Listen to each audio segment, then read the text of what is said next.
अस्सलाम वालेकुम। उम्मीद करती हूँ आप सब खैरियत से होंगे। और आज मैं यहाँ आपको बनाना सिखाऊंगी गाजरी ज़र्दा। और यकीन करें बहुत आसान स्टेप से आपको बनाना सिखाऊंगी। आपको डर लगता है कि मतलब कि चावल हमारे ऐंठ जाएंगे, वो ठिठर जाएंगे, वो गलेंगे नहीं, तो आप मेरी वीडियो को पूरे एंड तक देखिएगा। मैं आपको छोटी छोटी सी ट्रिक बताऊँगी कि जिसकी वजह से आपके चावल बिल्कुल देगी ज़र्दे की तरह बनेंगे, खिले खिले बनेंगे। तो यहाँ पर मैंने 1 लीटर पानी डाल दिया था कढ़ाई के अंदर, इसको उबालने के लिए रख दिया था। 3 लौंगे ले ली, 4 छोटी इलायची, 2-3 टुकड़े दालचीनी के, बस इलायची के भूगो मैंने खोल के इस पानी में डाल दिया था। और यहाँ पर मैं इसको ढक दूँगी उबाल आने तक।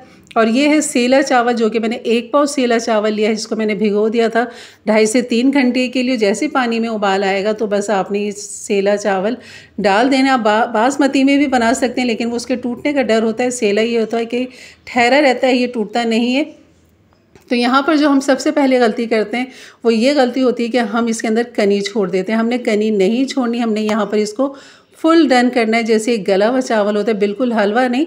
ऐसा है कि बस आप जैसी उंगली से आप इसको दबाएंगे और दोनों उंगलियों के दरमियान जैसे आप दबाएंगे, जैसे कि मैं अभी चेक कर रही हूँ कि बिल्कुल चावल जो है वो उसमें कनी नज़र ना आए, कोई दाना नज़र ना आए, तो बस ये चावल आपके डन है, रेडी है।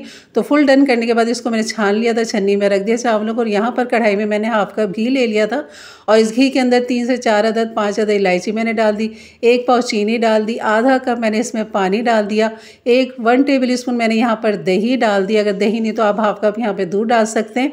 और इस कढ़ाई को मैंने ढक दिया था ताकि चीनी खूब अच्छी सी हल हो जाए पानी के साथ। इसको थोड़ा सा हम पकाएंगे, ड्राई करेंगे थोड़ा सा। और यहाँ पर जो चावल है हम यहाँ डाल देंगे, क्योंकि चावल बिल्कुल डन है, तो इसलिए पानी को थोड़ा सा आपने ड्राई करना है। जो हमने 1/2 कप पानी डाला था और चीनी का अपना जो पानी होता है वो थोड़ा सा हमने ड्राई करना है। तो यहाँ पर चावल हम डाल देंगे, गाजर डाल देंगे। गाजर भी मैंने 1 पाव ली थी, इसको कद्दूकश कर लिया था, मोटा कद्दूकश किया हुआ है, ये बारीक नहीं है। और यहाँ पर गाजर का भी अपना पानी निकलेगा। बस अब इसको अच्छा सा मिक्स करके इसको ढक देंगे। और थोड़ी देर के बाद इसको हम चेक करेंगे। इसकी जो लवाजमात है, बादाम, पिस्ते, नारियल, मुरब्बा और खोया, तो ये सब आपने पहले से काट के सजावट इसकी बना के रखनी है। ये इसकी क्वांटिटी क्या बताऊँ, तो आपको तो जितना डालें इतना कम है। ये लवाजमात इसमें मीठी गुलाब जामुन, छोटी वाली गुलाब जामुन या रस मलाई वो छोटी छोटी सी मिलती है, वो भी आप इसमें सजावट के तौर पे इस्तेमाल कर सकते हैं। तो यहाँ पर मैंने 10-15 मिनट के बाद चेक किया तो थोड़ा पानी था। तेज़ आंच करके मैंने पानी को ड्राई किया, क्योंकि चावल हमारे गल चुके हैं और गाजर जल्दी गल जाती है। तो बस ये कर लिया था मैंने डिश आउट। यकीन करें जो खुशबू जायका इसके अंदर आ रहा है और जिस तरह ये खिले खिले से नज़र आ रहे हैं, आप यकीन करें आप भूल जाएंगे कि आप देग वाली ही मतलब ज़र्दा नहीं बना सकते। आप बिल्कुल बना सकते हैं, बहुत आसान है। तो इस तरीके से बनाइए और यकीन करें बहुत लजीज मज़े का लगता है।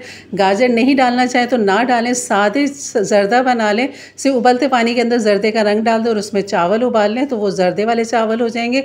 और सेम स्टेप इसी तरह बनाइए, और बगैर गाजर के भी इस तरह ज़र्दा बना सकते हैं। सेम यही रेसिपी है बस। और चलिए, यकीनन आपको वीडियो अच्छी लगी तो लाइक कर दीजिएगा। मेरे चैनल पर नए हैं तो ज़रूर सब्सक्राइब कर दें, बेल के बटन को क्लिक कर दें, ऑल के बटन को प्रेस कर दें, ताकि मेरी इस तरह की वीडियो इंशाल्लाह घरेलू रेसिपी झटपट बनने वाली घर के मसालों से और बहुत आसान स्टेप के साथ आपको सिखाती हूँ, तो यकीनन आपको ज़रूर समझ में आ जाता होगा। तो लाइक कर दीजिएगा। और ये देखिए खिला खिला चावल बिल्कुल बेहतरीन, कोई दाना चिपका हुआ टूटा हुआ नहीं है। इजाज़त दीजिए, अपना ख्याल रखें। अल्लाह हाफ़िज़।